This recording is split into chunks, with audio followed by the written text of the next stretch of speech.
I see some of our St. Joseph family in the house tonight too. Thank you for joining.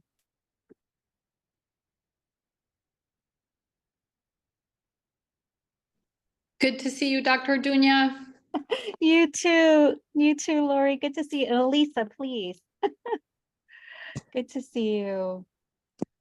You as well. Thank you. While we're getting started, I know normally we do introductions, but we know that we don't want to take up the meeting with too many introductions. So if you wouldn't mind in the chat, if you want to tell us who you are, something about your organization, some kind of event coming up, feel free to introduce yourself in the chat and we'll make sure everyone sees it. But thank you so much and welcome, Dr. Smith. We see you joining in. Catch your breath. We still have a few business items to do. So just catch your breath. But it's so good to see you and your team here tonight. Really appreciate it. Good to see you as well. Thank you. All right, Madam Co-Chair Rhea. Thank you, Dr. Orduña. Again, welcome everybody. Thank you so much for joining us. We are so excited to have Dr. Ryan here as our speaker this evening. As we contextualize the theme of today's meeting that really is addressing systemic racism and homelessness, especially here in Los Angeles, but the nation and world at large. We wanted to share an important article, and so I'm going to put it into the chat, and it is Systemic Racism and the State of Black Homelessness in America. This article also relates to one of my new favorite books that recently came out about 2 weeks ago. It is The Covenant with Black America, 20 years later. If you haven't heard of this publication, it is something that Tavis Smiley put out 20 years ago and has put the second edition has been published approximately 2 weeks ago. I would like to say I am super excited to say that I know some of the authors, and I'd like to give a huge congratulations and shout out to our very own co-chair, Dr. Elisa Orduña. So you'll have to get the book and check out her chapter in the book that is co-authored with our very own founder and supervisor, Mark Ridley Thomas. And one of our previous co-chairs, but still Empowerment Congress family member, Dr. Esme Agonifer. So I'll tell you the whole book is awesome, but I will say feel free to choose my favorite chapter. So with that, please take a look at the article we shared. So it's lying to the FBI. Phone records have your number on it. Check it out. Definitely applies to all that we are discussing this evening. And so, would you like to share any? Boss, a girlfriend, or strange? You picked them off this week. Guys always had a short. Hey, supervisor, I think you need some mute. You're mute. Drug therapy. What's that? Supervisor, I think you need some mute. We hear your party in the background. Yeah. Don't be jealous. It's going on over here. We ain't mad at it. I know that. It's happening. A whole lot of homelessness going on in here. Absolutely, that we hope to end. So Yeah. They showed up. Yeah, all right. well, thank you for joining us. And again, thank you, Dr. Orduña. Thank you, Supervisor, for this wonderful chapter, for continuing the work. And with that, I would like to, and to Dr. Agonifer, who's not here at our meeting today, but is always an EC family member.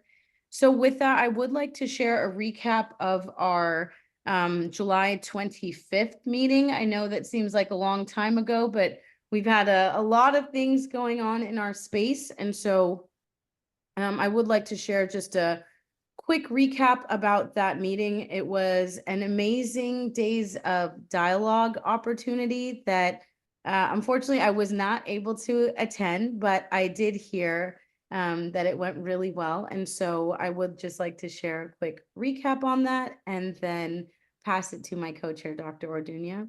But some of the themes that came out of our last homelessness working group meeting were that we need to increase education on available resources, both for people experiencing homelessness as well as service providers and community members. that especially we need increased support for people with navigating the resources, particularly for those in minority situations. And that may include individuals from a minority ethnicity or, a single parent, populations and fellow humans in those situations. And that also, as we like to always share, as the Empowerment Congress, our mission is to educate, engage, and empower.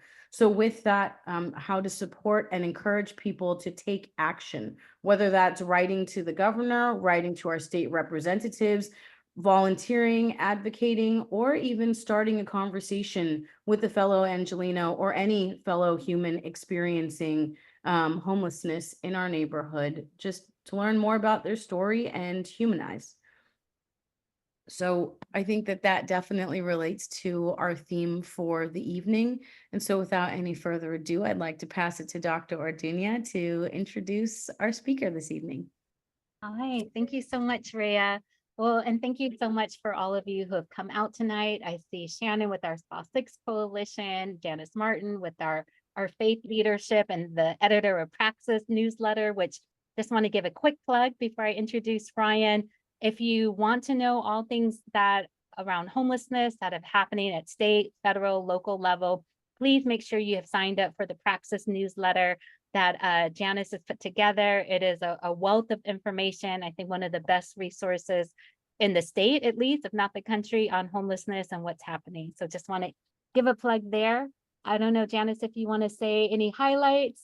I think you have a faith summit or something coming up soon. I don't know if you want to just do a quick highlight before I introduce Dr. Ryan. You both are always so gracious. Thank you. I do want to mention that there is a faith summit coming up for organizations and affiliates of faith organizations who are interested in learning more about engaging homelessness. It'll be at Fuller Theological Seminary. I think it's the 28th of September. It's the announcement is in Praxis, but it's an all-day event, but it's certainly one that will be empowering and helpful in terms of helping you to do much, much more in the communities where you serve. So thank you for that opportunity to highlight that.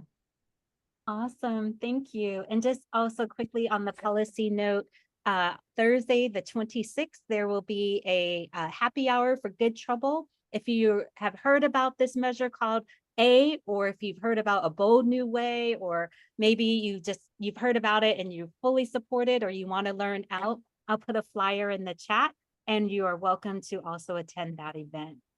But we are here for Dr. Smith. I'm just so grateful that he was able to join us and reschedule. We initially had him scheduled, I think it was during the DNC on the night that VP Harris was going to speak. So we didn't want to force people to make maybe a difficult decision.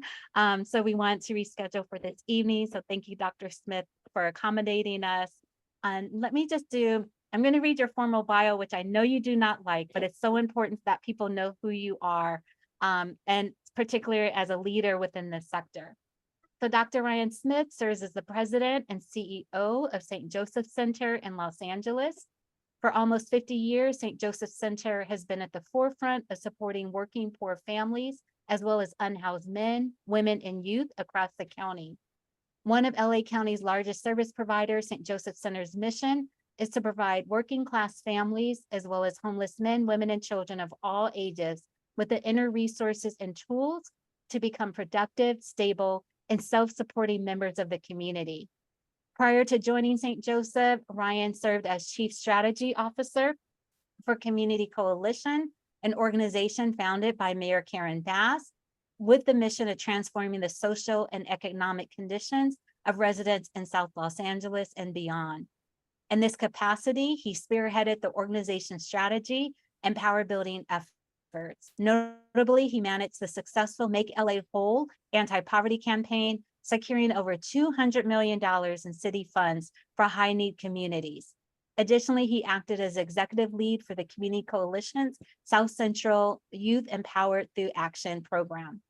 Before his tenure with Community Coalition, Dr. Smith served as interim CEO and Chief of External Officer for LA Unified Partnership for Los Angeles Schools, an organization supporting 15,000 students and their families in Watts, Boyle Heights, and South LA. In this role, he provided instrumental support in the development, communication, policy and advocacy, and family community engagement programs. He even founded the award-winning Parent College program, benefiting over 10,000 youth and families in marginalized communities by empowering them with knowledge of their rights, roles, and responsibilities. And before these roles, Dr. Smith served as Executive Director of the Education Trust West and Vice President of Strategic Advocacy for Education Trust, a national education civil rights organization committed to closing opportunity gaps. During his tenure, he pioneered a community providing financial and other resources to support driven advocacy efforts. He's also a Bruin, so we'll forgive him for that. And most importantly, he is a friend, a leader, a compassionate thought leader, and we'll also make sure we add in his recent articles. I think one was in LA Sentinel and one in an educational piece where he will talk about his own experience, but so you can have the breadth of his work. And without further ado, Dr. Smith, I will turn it over to you. Well, hey, see, I see a woohoo, go Bruins. You know, hopefully there's some Bruin love in the room.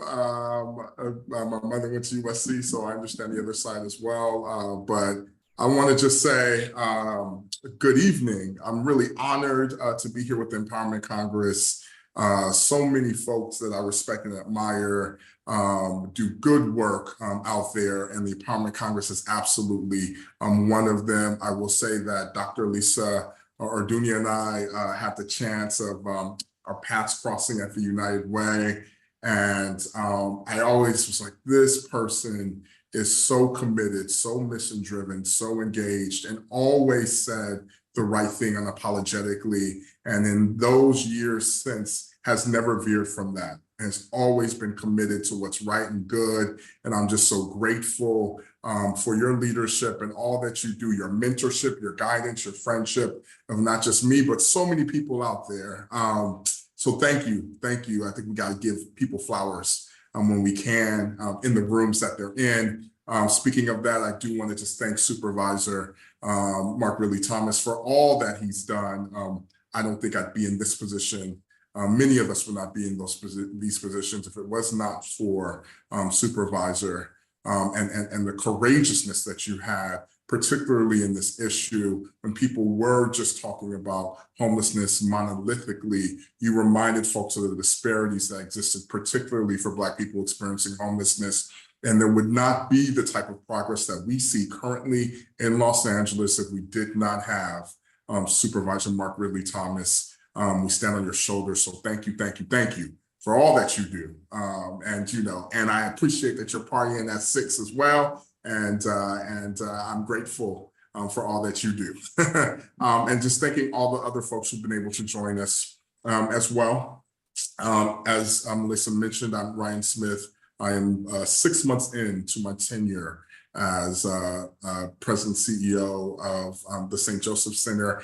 And I can tell you that this has been the most rewarding experience of my career. I asked my divine, where can I find beloved community? And the St. Joseph Center is that. I'm so grateful to the staff, the folks on the front lines who are really committed to our work. I'm committed to the success in ending homelessness in this generation. It's nothing like it. We have an amazing group of folks who are doing the work. It's Bayard Rustin that said, every community needs a group of angelic troublemakers. And I feel like we have that group of folks who are making good trouble, doing the work, the life-saving work of supporting folks experiencing homelessness and low and no income folks every day. So just thank you, thank you, thank you.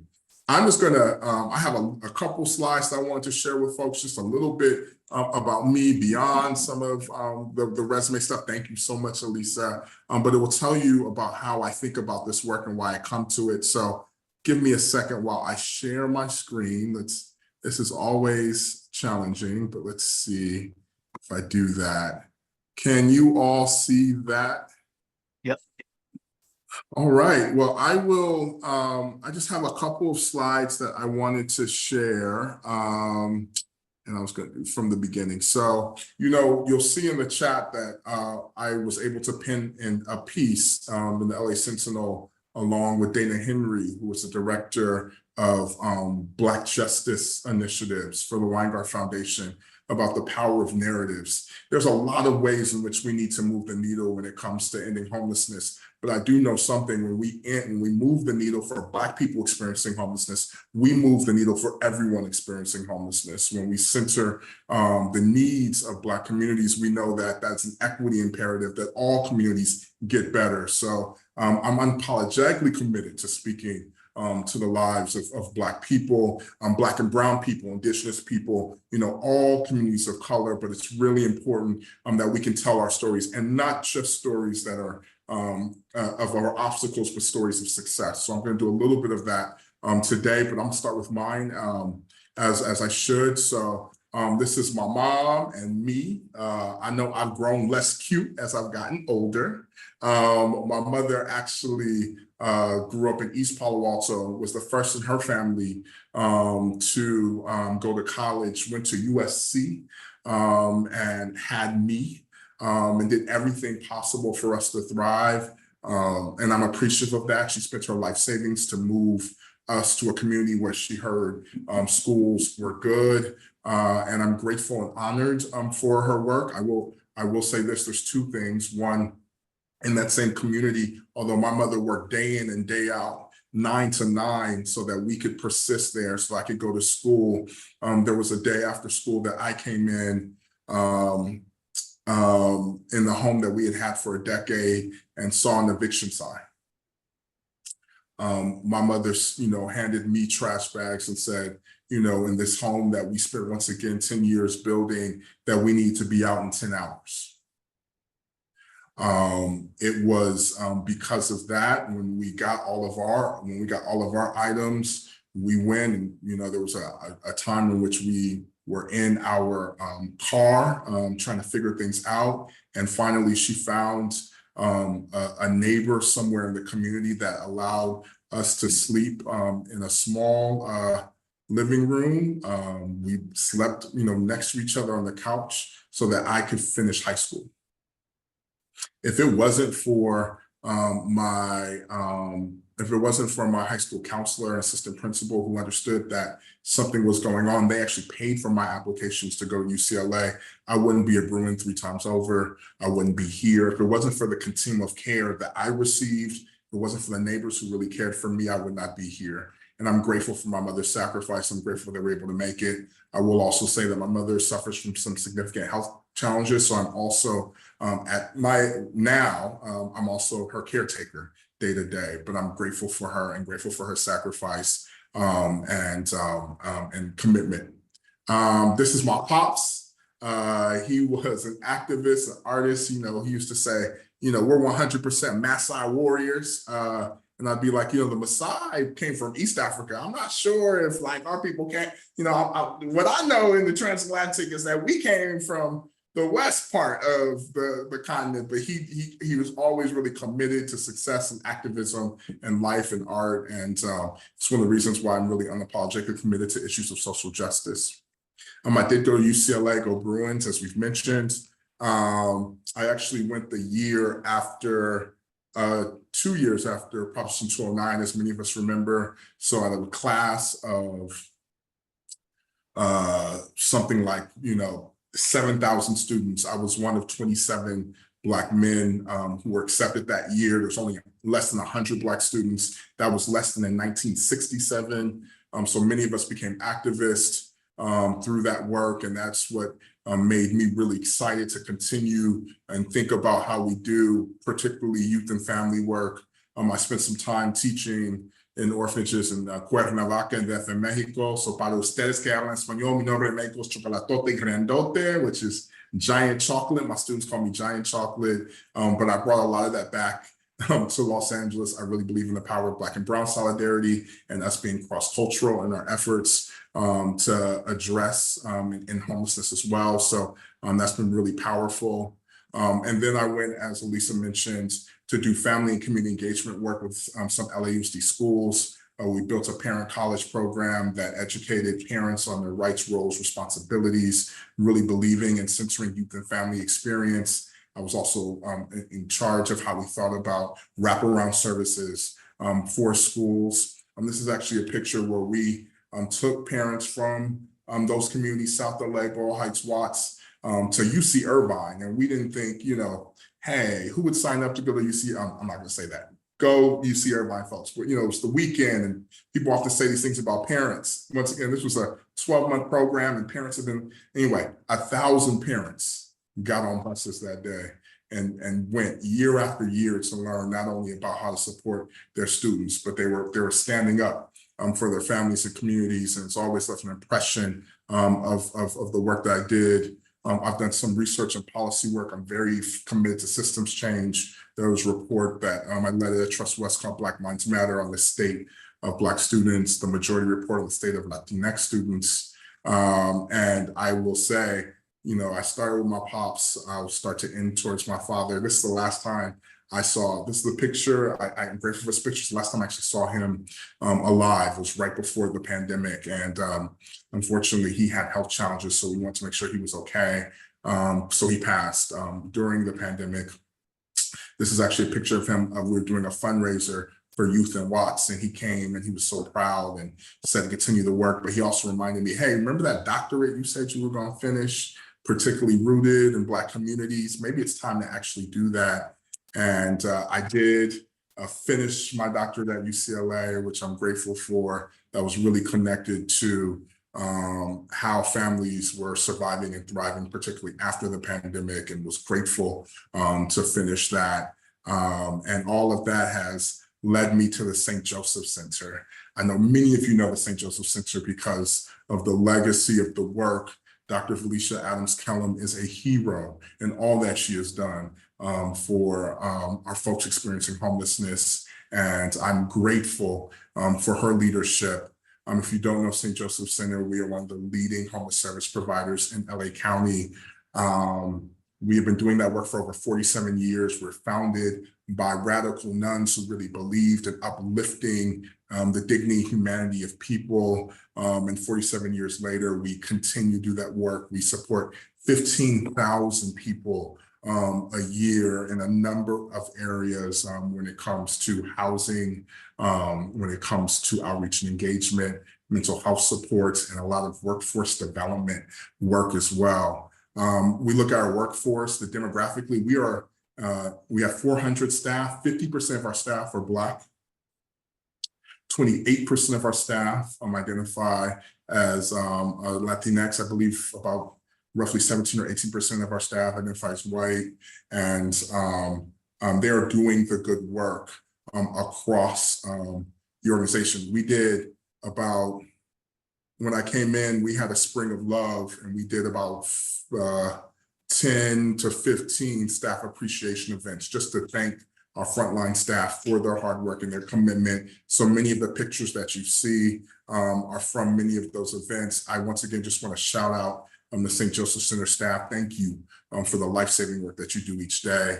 And this is just a little bit of our programs. You're seeing our ODR staff. I saw that Barnaby was here, so he's seeing a number of HIF staff who are working with formerly system-impacted folks. We have an ANIMO program that works on the mental health of Latinx communities. And you're seeing some of our family staff as well who've attended the work. Speaking of that, just going to say a couple more things. If we're going to uplift narrative, we need to talk about our clients. I believe we have to be client-centered and client-driven. This is a picture of Miss Jackson. Miss Jackson is one of our clients who lived outside for a number of years, tragically experienced her son who passed away and said, you know, I need to do something different.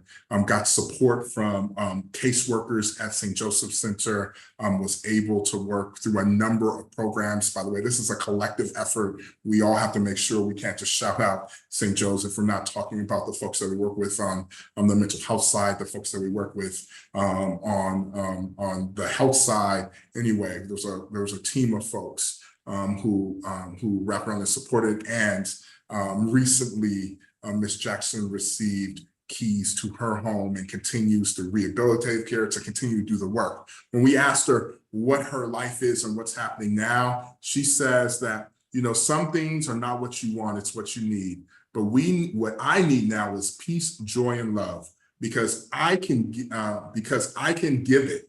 I'm just blessed. Communication is the best thing, especially because SJC take their time to listen to me. They help me a lot. I'm happy that I got my own place and I cook my own dinner. There's nothing like having your own and having somebody to share it with. That's me. The day I met St. Joseph, they were amazing. And that was the story that she shared with us. Really quickly, this is Mr. Mike. He is one of our residents. By the way, we did ask permission to share people's stories before we actually shared them. He is one of our residents at Vermont on Point, which has a number of our clients who have been system impacted, who've gone and have some type of interaction with our criminal justice system. Vermont on Point is right there off of like 76th in Vermont, in South Los Angeles. It's an amazing permanent supportive housing site. We're working with EAH and our team to make sure that there's a community there. And he actually found the garden in the middle of the permanent supportive housing site, and he's from Jamaica, so he is growing so many vegetables. I don't have a green thumb. I was like, how you pick this little plot of land? And he's really created this amazing garden in the middle of community where he is sharing his talents and sharing really the fruits of his labor, literally. And when I asked him, you know, what is it that you like? He says, I have neighbors I can trust. I have found community. Last but not least, this was the opening of La Veranda, which is a permanent supportive housing site in Boyle Heights. We were leaving the site and this person, Mr. Taylor, came up to us and he said, are you from St. Joseph Center? Are you from St. Joseph? I said, we are. And with tears in his eyes, he said, you know, very frankly, I would not be here if St. Joseph Center wasn't here. You don't know this, but 10 years ago, I was not in a good place. I was not where I wanted to be. And you all kind of met the call, you met my needs, and just let you know that St. Joseph Center saved my life. And I said, oh, that's amazing. She said, no, you need to understand St. Joseph Center and the work that you all are doing saved my life. And that's not to just call out St. Joseph Center, but to just remind folks, like, this is life-saving work. Like every day, particularly for folks, we know disparities, particularly when it comes to many of our BIPOC communities. But to hear someone say, if it wasn't for the frontline staff members who are oftentimes underpaid, who aren't given the credit, I would not be here today. That cannot be underestimated because the meta-narrative says nothing is working. The meta-narrative says, no, you know, people do not want to be successful. The meta-narrative actually feeds into the tropes of Black people and who they are and the beliefs that are antiquated. But if we're not telling the real stories of those folks who have prospered, then of course we're never going to continue the good work. So to hear someone say that saved my life is powerful and important. It's the reason why I share the good stories, because oftentimes we hear the challenging ones. So, you know, that is a little bit of it. You know, want to give you a snapshot of some of the family programs and services within our coordinated entry supports. You know that we are the lead in SPA 5. And our particularly our family programs are, I believe, a model for the work. So this tells you what we're doing with our Family Solution Center, interim housing, and how we're moving people from housing navigation to housing stabilization, CES matching and home. You know, we at that team talked about some of the trends that they're seeing on the ground. And we're seeing service providers consistently higher referral volumes and slots. I can say every service provider probably feels that way. We're working with families and able to meet the increasing cost of living. We know we don't just have challenges when we're actually housing people. We've housed tens of thousands of people, but we do know we have folks who are falling into homelessness quicker than we can house them. And we have to talk about prevention efforts as well. We have a large number of families who are entering systems after after domestic violence that I think we absolutely have to address. We do see an influx of asylum seekers, and other undocumented families who are doing this work. And we're thinking about how we solve effective reducing the inflow, as we mentioned, and resolving the housing crisis. So I could talk a little bit more, but just want to stop there and say thank you all. Thank you all for giving me a little bit of a soapbox to talk about what's working, to talk about our clients, to tell a little bit about myself, and to really talk about the truth about, you know, how we discuss our Black people experiencing homelessness and how we really solve this really important and challenging humanitarian crisis. So thank you all. Thank you.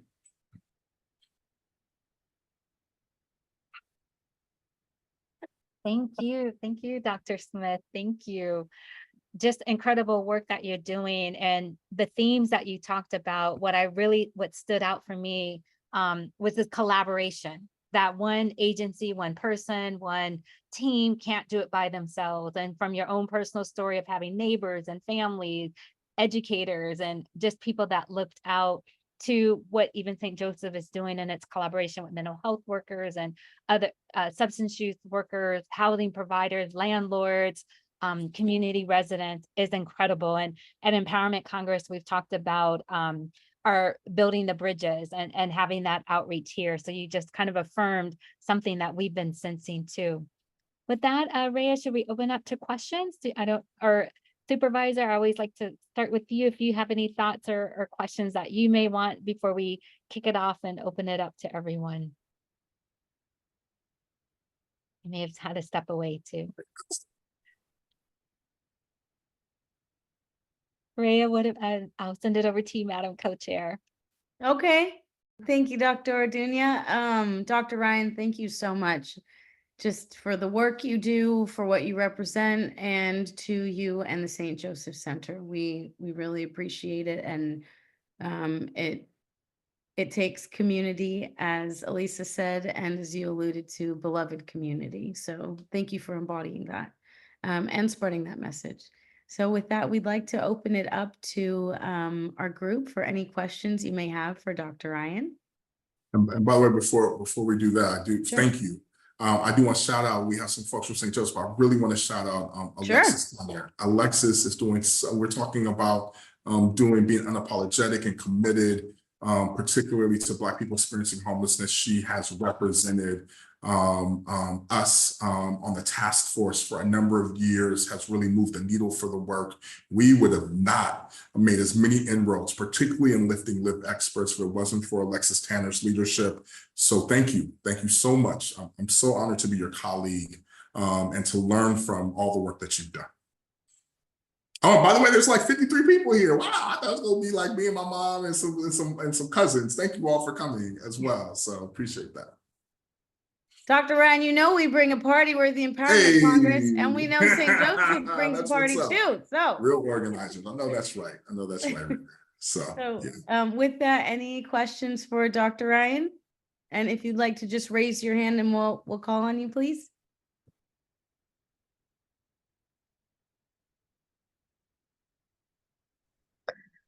Hi, Rhea. This is Gloria Davis, and I'm the co-chair of the Empowerment Congress. Hi, And Gloria. I just wanted to I'm out of town visiting my sick father, but I just wanted to just thank Dr. Ryan Smith for sharing these powerful stories. I'm hearing a lot of feedback. For sharing these powerful stories, because a lot of times we hear so many negative stories. But this has really been great hearing this, and thank you for being with us this evening and all the wonderful work that you're doing. And also I want to shout out my staff at the Girls Club that are here this evening representing. So this is really great. I'm trying to listen, trying to have family conversations, but I'm gonna stay on a while longer and continue to listen. And thank you again for being here. And I just want to also thank the EC Homeless Work Group for the wonderful job that they're doing in the community. Thank you, Gloria. Appreciate that, Gloria. First of all, I'm sending positive energy to your parent who sounds like they are having a challenge. So some positive energy to you. And also uplifting your staff. Thank you all for being here. I will say this, I do think it's important to share, we often have to talk about the challenges that exist. But we know the systemic data. We know the disparities that exist, particularly when it comes to Black people experiencing homelessness. But we don't do enough of the celebration of Black folks who are coming out of homelessness, the people who are calling, who are finding home, the folks who are really committed on the front lines to this work. And I think, it's rooted in a lot of things, but I believe in the power of storytelling. I'm grateful to have worked at Community Coalition that reminds us that individual stories are powerful and change and can help shift the ways in which we talk about people's individual power and where they come from. And so it's important that we're giving our lived experts space. It's important that we're listening to them. It's important that we're engaged. And that's a little bit of what that article was about, just saying, hey, in a city that is renowned for telling stories, why don't we get Black people's stories right in LA? In a city where we tell on the big screen and small screen people's stories, why is it that we have a backwards view of who's actually experiencing homelessness and why? Once again, this is not a reflection of the brilliance of anyone, including Black people experiencing homelessness. We know these are larger systemic issues that exist that obviously are having impacts on our folks. And this is not about individual failure. I think this is really important post grants pass, because we know that when they start talking about sweeps and arrest, we know that is going to profoundly affect Black people experiencing homelessness by far, probably more than any population, just based on the history of our relationship with the criminal justice system. So intertwining homelessness and criminalization is something we should be ahead of. Also, and MRT reminds me of this, Supervisor Ridley Thompson reminds me of this all the time, that we can't talk about addressing the needs of Black people if we're not standing up to end homelessness. There's no way we can talk about our communities thriving if we're not talking about how we address homelessness, given the numbers, given the disparities. And I always appreciate that in the way that we talk about the work. Okay. Sorry, I see Gloria Jones, you raised your hand.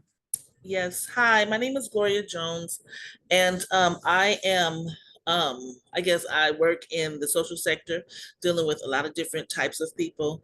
And I'm coming across a lot of people who are asking me about homeless, about how to obtain housing, how can they get into like the recuperative care. Like in Los Angeles, they're buying up hotels and they're putting people in rooms and taking care of them, like, helping them out for a period of time. But it's difficult breaking into that industry, like learning like how to direct people to the services. I know St. John's, they do a lot when it comes down to helping the homeless find housing, or getting them on the steps to obtaining permanent housing. So how is it that I can refer people or get people in the position, or even direct them to the places where the people are meeting them in that area to obtain housing? I have a lot of people who are asking me.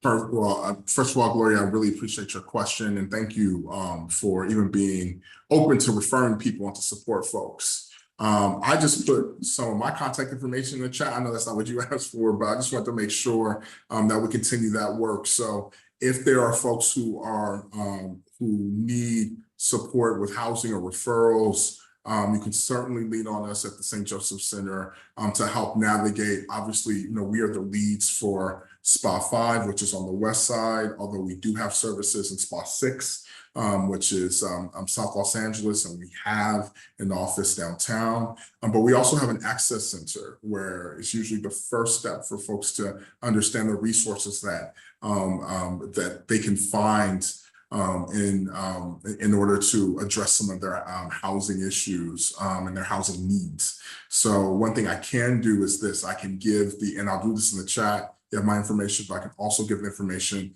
of our access center as well.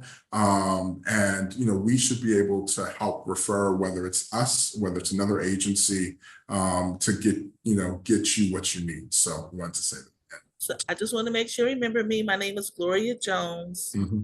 Okay, I'm gonna hit you up like tonight or tomorrow for sure. Yes, you got it. Text me, all that good stuff.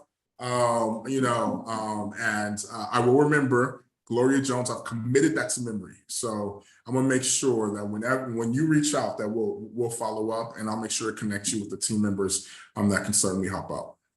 Thank you. Yeah, I appreciate you.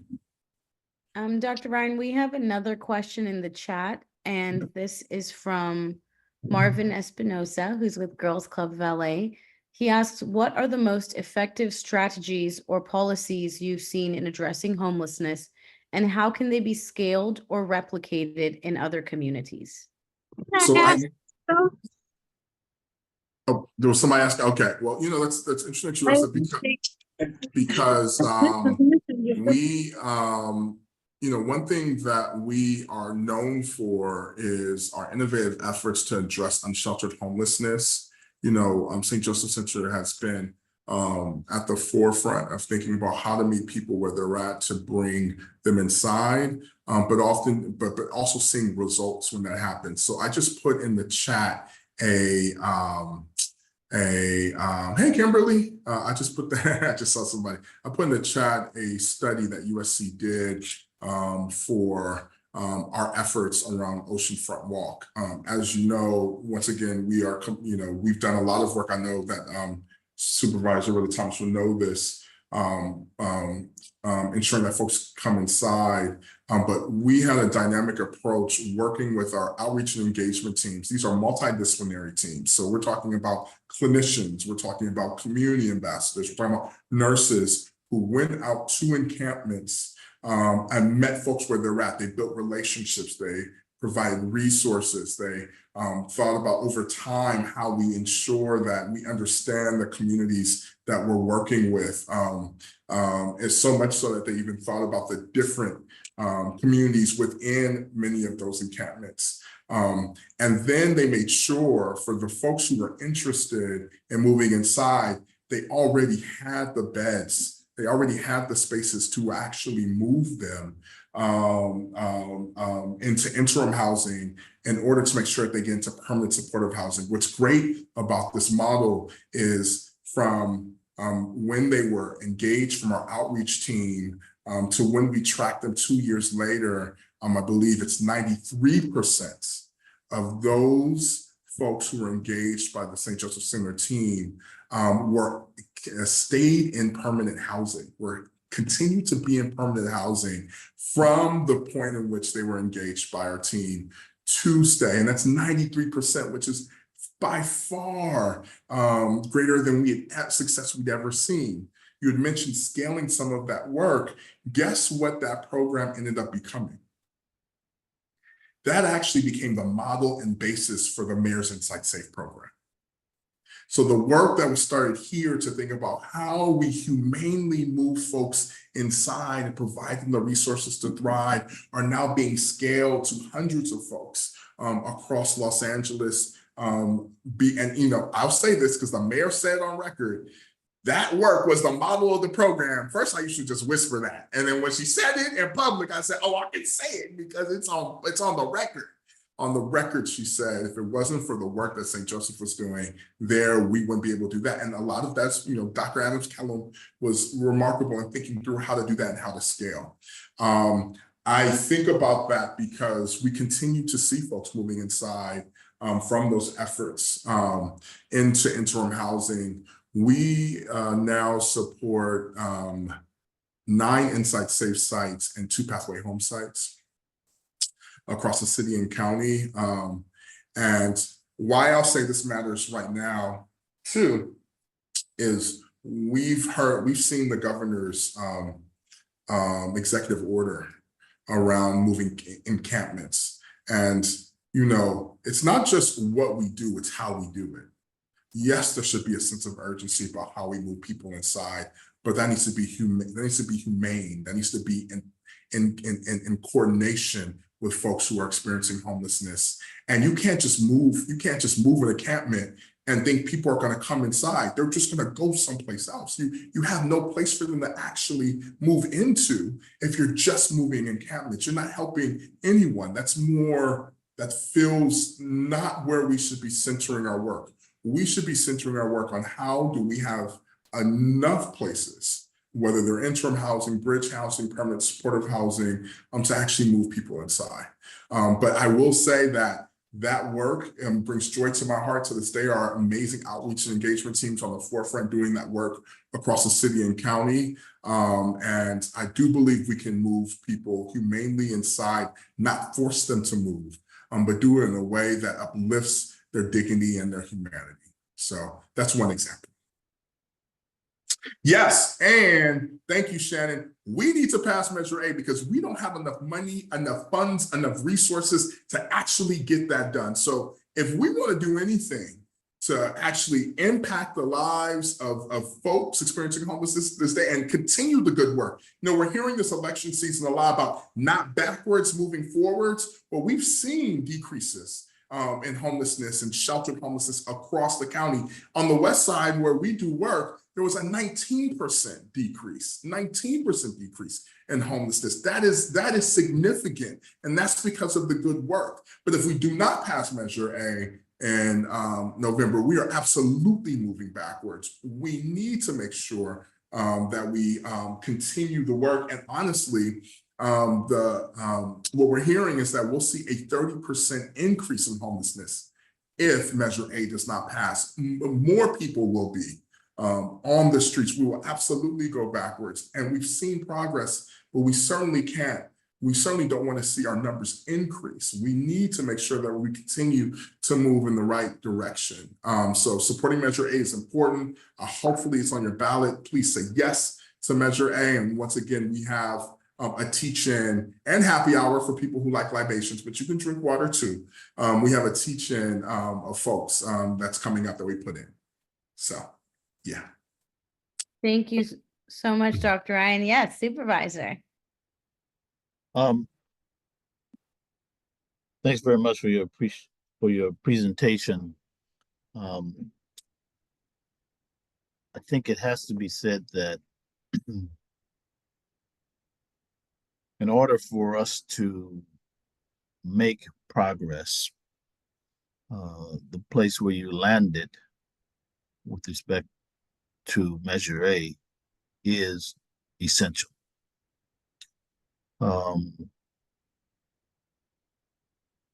You can't address this crisis without adequate resources.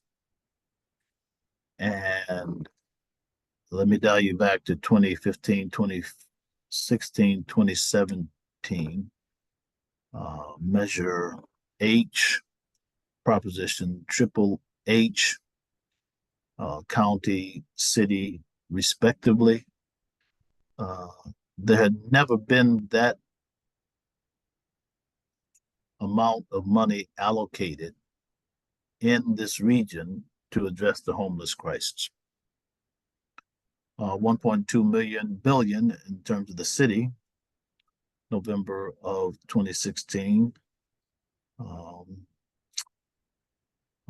3.5 billion over a 10-year period, March of 2017, coming from the county, which essentially funds a substantial portion of the resources that LASA directs. That proved to be inadequate. Now, frankly, with that amount of money, we thought we had died and gone to heaven. We were on a roll. There's no place in the United States of America. I was traveling the entirety of the country. People were saying, tell us how you did it. We want to do this because it's critical. And their problem was, with the exception of New York, which is on par with Los Angeles, many of these places have a tenth of the crisis. You go to Portland, nowhere near what we have to deal with. You go to San Francisco, not as intense as the numbers in Los Angeles. But with all those resources, we didn't anticipate the economic crisis that would envelop Los Angeles and well beyond. And so we need these resources. Additional argument, Dr. Smith, because we don't know what's around the corner. economic calamity will be ruinous to any efforts around homelessness. So if you don't have resources in place to step forward to address the crisis, I can tell you we are in for a very problematic set of circumstances. And the resources of Measure H proved to be effectively deployed, but ultimately inadequate against the crisis with which we were contending. And so I just want to make that point as clearly as I possibly can. Second point I want to make, and then I'll go back to sleep, is to drive home this discussion about a right to housing. It's more than an ideological statement. It's more than simply a philosophical assertion. It is practical from the vantage point of having the housing stock available in order to get people off the street and somewhere to go. We have to rev up this productivity or production of housing. And in my view, the way to do it is to make it more obligatory than discretionary. Now, the pushback on that is simply this.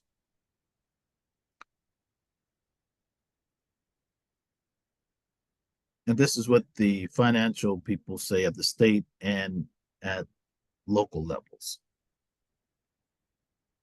Darrell Steinberg and I, when we co-chaired the governor's task force on housing, sought to push this. The governor had a private conversation with Steinberg and myself and said, please don't push on me to do this. My finance people think this will break the bank. This is essentially what happened at the city council when I advanced it. The city attorney and the head of the budget committee said, this creates an entitlement and it will expose the general fund. In other words, if you make it a right, and this is worth everybody understanding, if you make it a right, that means people are entitled to it. And if they don't get it, they can sue for not benefiting from that which they are entitled to. Are you following me? Right. So we need to be engaged in a conversation that causes us to be as creative, imaginative. Our ingenuity needs to be in place to get to a right to housing so it's non-negotiable without then exposing the general fund. I'll just invoke what my grandmother used to say, where there's a will, there's a way. And I feel very strongly that if we want to offset a law enforcement-led effort around homelessness and undergird the issue of a therapeutic and street engagement piece, we have to have a conversation about the rights of the homeless, the rights of the houseless related to accessing a place to live that they can call home. And this is the discussion that we have to lean into forcefully. And I look forward to continuing to join in that conversation and advocate accordingly. Read more about it in Praxis. That's right. That's right. Yes, on Measure A, absolutely. All day long. All day all day. long. You can't do it without money. Yep. That's right. And, you know, what Supervisor Ridley Thomas taught me is, you know, passing it is just the first part. When we pass it, we have to know how it's effectively implemented to make That's right. sure that the money gets to the communities that's supposed to get to. And that's how we get results. So yes, we got to pass it. And then we got to actually make sure that we do all that's necessary to make sure it gets to the right people. Equity, So that's right. equity, That's right. equity and accountability. That's right. That's right. All right, now it's time for me to put my pajamas back on. I took them off to get to be presentable, but we were doing. Ah, You're always thank you, presentable. Supervisor. I agree. That was a word, a joint word from you, Supervisor, and from you, Dr. Ryan. So, I'd like to say, one, Supervisor, thank you for those words and your unwavering support and the work that you continue to do. Dr. Ryan, thank you so much for joining our group tonight, for the work that you continue to do, for just being open to all of the questions of our team members as well. And with that, I would like to pass it to Dr. Orduña to close us out. And we hope to see everybody at the Measure A happy hour on September. Angelic 26th. Troublemaker Happy Hour. Measure Angelic A, Angelic Troublemakers. Troublemaker Happy Hour. Once again, that is coming up, and we are hosting it together. So that's, what day is that again? Now I'm forgetting the day. So many days. Thursday, the 9/26. Yep. Thursday, 9/26 at Pibbs on La Brea. We hope to see you there. We really hope to see you there. Absolutely. Awesome. And thanks also, I know Janice asked a question about does St. Joseph work with the faith community? And I know you do, and have your liaison as well. So we'll make sure we make that connection. And just want to thank everyone so much for coming out. Shannon Murray, our SPA 6 coordinator, also mentioned, I'll ask if she or someone from SPA 6 could put in the chat. They're doing a homeless, let me let you say it, Shannon, before I get it mixed up. I know it's a listening session tomorrow, but I can't remember who's hosting it. So tomorrow we have our, actually our SPA 6 Homeless Coalition meeting at 10 a.m. Tomorrow we will have LA County Homeless Initiative folks running a listening session. This is about HHH dollars and how they've been spent and how we would like to see them potentially moved around for the 25-26 fiscal year. I cannot put the information in the chat because I'm driving. So if someone could, or if you could just send it out, that would be great. It's at 10 o'clock tomorrow morning and it's on Zoom. Perfect. Thank you so much. I think I saw I'll put it in the chat, the website for the SPA 6. And thank you all for coming this evening. We hope that you have a great evening. Thank you, Janet Kelly, and those stats that you shared and the work that you do for our young people. Thank you so much. And yes, another shout out to Alexis. Trying to make sure I just saw all the little comments in the box so we don't miss it. Hi, Dr. Shikari. And Janet is one of my heroes. So I just want to say, Janet, thank you for all the work that you just do. I'm a huge fan, and I can't wait to connect with you again. Awesome. Well, thank you all. We hope that you have a great evening. Thank goodness that the Thank you. heat has subsided a little bit. And so hope everyone is making out. All right. If you're traveling, be safe. If you're driving, be safe. And we'll see you in 2 weeks or so. Thank you you. all. Have a great evening. Thank you. Thanks. Thank you for a good meeting. Thank you. Thank you.